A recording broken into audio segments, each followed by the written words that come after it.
Pete Hammond says it's a great documentary on a timeless theme.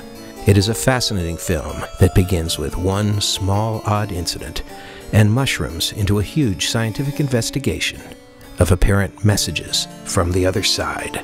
It is also the afterlife story of Forrest J Ackerman, a founding father of Hollywood science fiction who refuses to rest in peace. There are countless stories of people reporting that after someone that they've dearly loved has died, that a whole host of electronic and other kinds of physical anomalies occur, where messages might be picked up. At the time of the tribute for Forrest J Ackerman, very strange things started happening to a number of his friends, including me. I had as one of my mentors Forrest J Ackerman, who was an extraordinary inspiration to me from the time that I was a boy, reading the magazine that he edited called Famous Monsters of Filmland. I wound up with about 250,000 science fiction books and magazines and paintings and props and just everything imaginable to fill up a 17-room home with 3 garages in which you couldn't park a pogo stick. Lord of the Rings didn't come out of nowhere. I mean, I'm the product of films that I loved, that inspired me, particularly in my case, the magazine that Forrest Ackerman created, which had such a huge influence on me. December 2008, Forrest died. Joe Moe, who was Forrest's manservant, nurse, handler, best friend, invited us to the tribute for him at the Egyptian Theater. Now, keep in mind that Forrest never believed in the afterlife. And that was something that, in my mind, stuck in my mind, because I thought, well, you're getting pretty close to the end of your life. You might want to reconsider this, you know.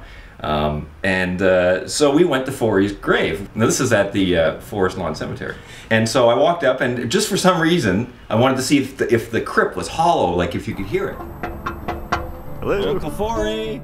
So I was posting on Blogspot a Forrest blog, and I was doing it through Facebook. When you do that, Facebook hauls up one of those random cryptographic things. Up pops Ackerman, capital A, 000.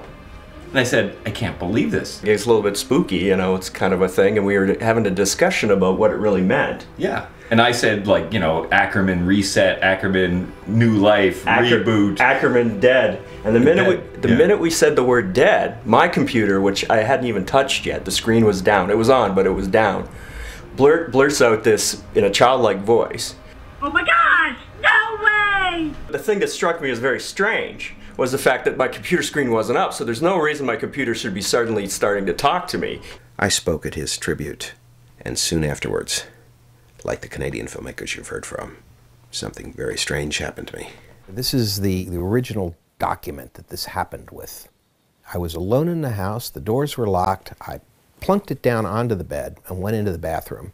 When I came out, I could see moist black ink covering some of the words that hadn't been there when I went into the bathroom. I arranged to have that ink blot scientifically analyzed. This is not a situation where somebody just, a leak in the ceiling, dripped something onto this document.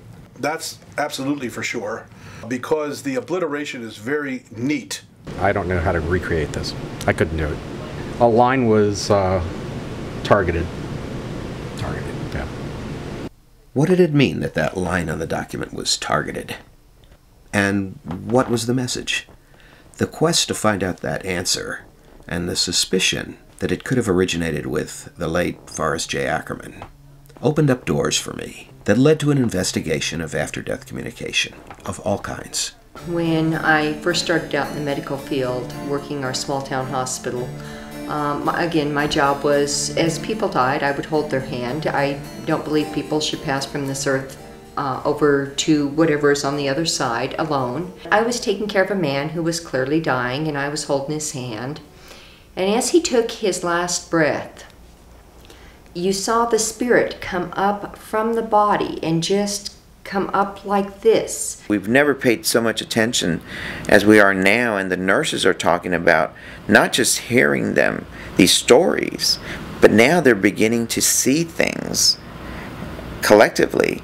And in the room, nurses, as they're walking in to the room in the middle of the night, just as they're taking their last breath, many of them will mention that they see a light, just like a smoke or not such an intense light, but a white light protruding and exuding from the mouth and moving upwards towards the ceiling.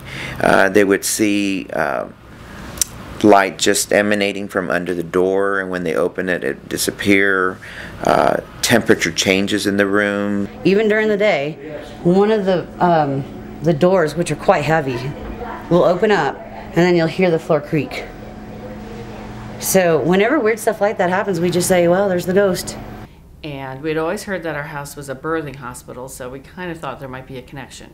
I went up to comfort her and I said, what's wrong? And she said, make that baby stop crying. And I said, well, Aiden's not crying. That's her brother's name. And she said, no, not Aiden, that baby. And she pointed to the corner of the room where I didn't see anything, but it was very creepy. I'm like, okay. That was the creepiest thing because she was little. She was only 2. Spirit is not somewhere off in the distance, it's right here all around us, like radio signals. I mean, we know that this room is filled with radio signals because if we have a radio, we can tune to each signal separately. They're all here jumbled together in the same space, but each signal remains distinct. And the spirit worlds are the same way. They're all right here all around us. And they're separated not by distance, but by vibrations, just like radio waves. So we develop these blinders that kind of keep us locked in on the physical world. Our 5 senses are limited. Sometimes we can pull the veil back and get a glimpse of what's on the other side. For example, through our dreams, we might be able to see a loved one come through. I frantically was at this mall, and there was this psychic shop in the mall, and I walked in and I saw this lady sitting on the couch, and I said, you've got to help me. This murdered girl came to me and she told all these spirits that I can see her, and now they're everywhere and I don't know what to do. And I remember her looking at me and she was just calm as can be, and she said, well, dear, you need to set hours with them. And I'm like, hours? I'm like, what are you talking about? Set hours? And she's like, you need to set hours and tell them that you will only work with them when you want to. And I thought, wow, can you do that? Like, I didn't think that you could do that. And she's like, oh, and you know, you could take classes and learn how to control it. And I was like, classes? They teach classes about this? I never in my wildest dreams thought that you could go take a class on how to talk to dead people and make a schedule. That usually doesn't ring. World premiere on Syfy. 2 DVD set. The film plus sequel plus bonus features. Available now at lifeafterdeathproject.com. Coupon code. Limited time only.